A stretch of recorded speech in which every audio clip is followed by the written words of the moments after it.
What's going on, everybody? Welcome back to the Scale News Update. If you're not familiar with the show, this is where we talk about the news that happened in the scale world of RC over the last week. This is episode 99 of the Scale News. And if you haven't yet, you've got 1 week left to go enter for the giveaway for the Castle Mamba X ESC with the Holmes Hobbies Polar Pro V2 2700 kV stubby motor. So make sure and check the link in the description below for ways to enter. You have 1 week left to do that. You can also enter daily for more chances to win. So make sure, check that link out, get in on that giveaway. But let's jump into this week's topics. Just before the news last week, Element announced that they're doing a special deal of 2 Element Enduro Trail Walkers for $499. So that comes out to $249 each for 2 ready-to-run trail walkers. So if you and your friend, you and your kids, you and your dad are looking to get something new and get out on the trails together, this might be a good opportunity for you. I'm not sure how long this sale is lasting, but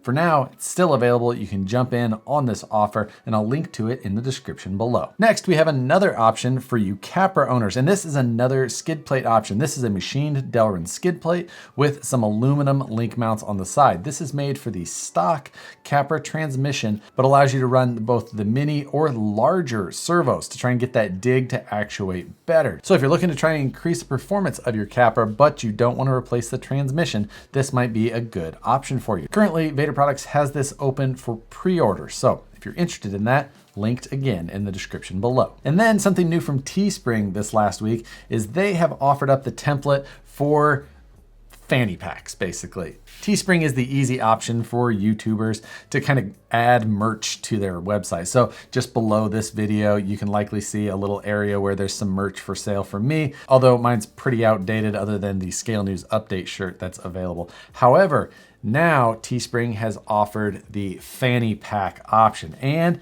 as you would expect, Matt from the Scale Builders Guild jumped on it right away before me with great design work, and you can now purchase the Scale Builders Guild tactical hip bag option. If you think you're finally ready to see the light of the rest of us fanny pack owners, jump in on it. Next, we've got a new post from an old company, Pro Air RC. Now, Pro Air RC, I believe, is based out of Russia. And previously, they had an air suspension kit that you could get for a TRX4. And I actually got one of those, and I still have that project kind of ongoing, just back burnered.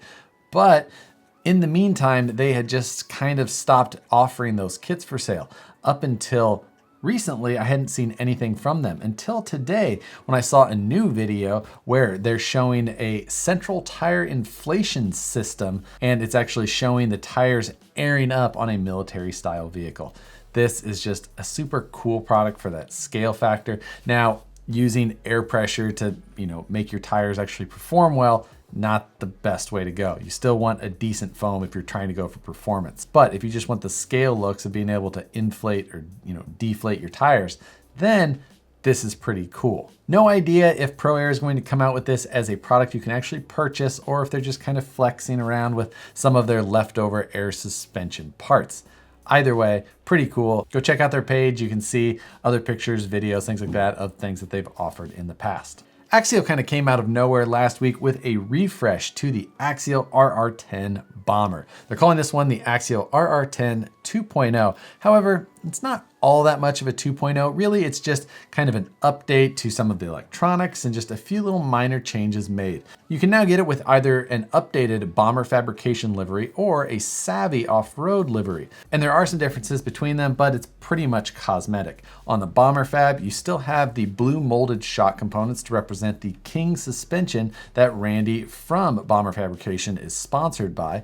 But on the Savvy version, you can see that there's black molded parts to kind of represent more closely the Fox sponsorship that Savvy runs. Likewise, the Bomber also runs some new BF Goodrich tires, and the Savvy version runs some previously available Falcon tires that we saw on the Yeti kit version. Beyond that, as far as actual part changes, we do have the SMT10 C-hubs being used on the front axle, just a little bit of a strength increase. And then on the rear, there's a new molded kind of light enclosure that's very similar to the Axial XO version. I was mistaken and thought that it was the Axial XO version, but it is not. This is a new piece molded for the bomber, very similar. That is meant to hold LEDs, which 2 of them are installed in the rear, and then in the front, we'll find that there's a center light bar and 2 rock light pods. So they've outfitted the truck with some lights, which is a nice option that plenty of people will be happy to see. The radio gear is obviously changed from the previous Tactic stuff over to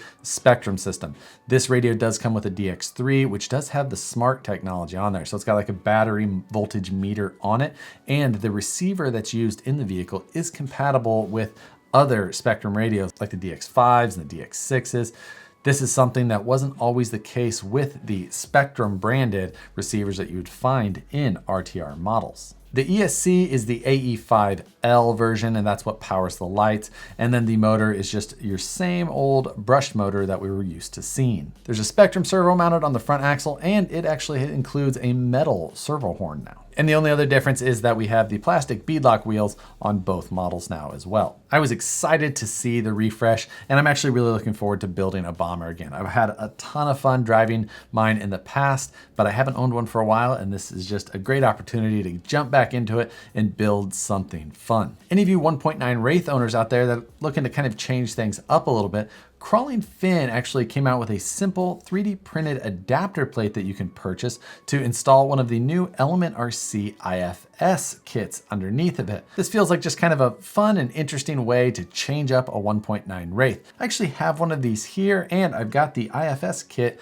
on the way also. So I'm going to take the opportunity, get back into the 1.9 Wraith, change it up a little bit, have some fun, try out something new. If you're interested in doing the same, I'll link to the product in the description below. And while you're at it, if you're just looking for other things to pick up that maybe you don't have, there's a product from Psycho RC, and this is a tire prep and cleaner solution. This is a product that's pretty specifically targeted, but normally we see tire prep for racing typically, or drag racing, things that you're really trying to sticky this up. But it appears that this is more of just a specific tire cleaner prep option. So if you happen to like your tires to look good when you're not using them, this might be a good option for you. If you've found yourself with a lot of time left over and running out of things to do, maybe this is something you can pick up to occupy some time, clean up your cars just that much more. And speaking of things to do or looking to buy, obviously with so many people staying at home, trying to occupy themselves or their kids or whoever, there has been a run on so many products that we just normally take for granted how easily we were able to pick them up. Just in the area that kind of we are in, finding common parts or popular parts are just getting eaten up at distributors or stores, manufacturers. Possibly manufacturers aren't running full staff, so you're not seeing as many parts, and then the demand is even higher, so the supply dries up immediately. Then there's simple things like the run on puzzles and Legos. I was trying to shop for Legos this week for one of our Friday Night Live builds. I was going to try and make my wife build something instead of me, and you can't find Legos. Everybody has bought them. They're just, which, thinking back, I'm like, oh, that makes perfect sense. And then I was looking for 3D printer filament just because it's a habit of mine. I'm shopping online. I'm like, oh, maybe I should just pick up a roll of 3D printer filament. Even though I say that to myself all of the time, and then I look and I actually still have 10 rolls or unopened boxes of 3D printer filament. But if you look now, 3D printer filament for the brands that I trust and like, the lead times on them are like 2-3 weeks sometimes. The good news is that a lot of that 3D printer filament is getting used up for really worthy causes. I've got a lot of friends who are printing face masks and mask straps, just all kinds of stuff. So good on you guys for doing what you can to help support your local, healthcare workers and anybody in need. But while I was shopping for these things and having less luck than I would have expected, but it got me thinking, what are you guys buying now that's not RC to occupy your time specifically? Or, what are you buying for your kids to help occupy their time, to maybe give you just a few minutes of peace and quiet? Or are you just going full bore, it's RC or nothing? It's pretty much RC or nothing for me. But that wraps up this week's topics. Again, don't forget to go enter the giveaway. You've got a week. You can do it daily, increase your chances. I'm super excited that the 100th episode's coming up in a week. Thank you to all of you guys for watching all of these. I really appreciate it. I actually really enjoy this series, even though it is a lot of work at the same time. So with that, guys, thanks again for watching. Make sure to hit the like button if you enjoy it. Subscribe if you're not already. Hit the notification bell so you see the videos as soon as they get uploaded. As always, thanks for watching, and we'll see you on the next one.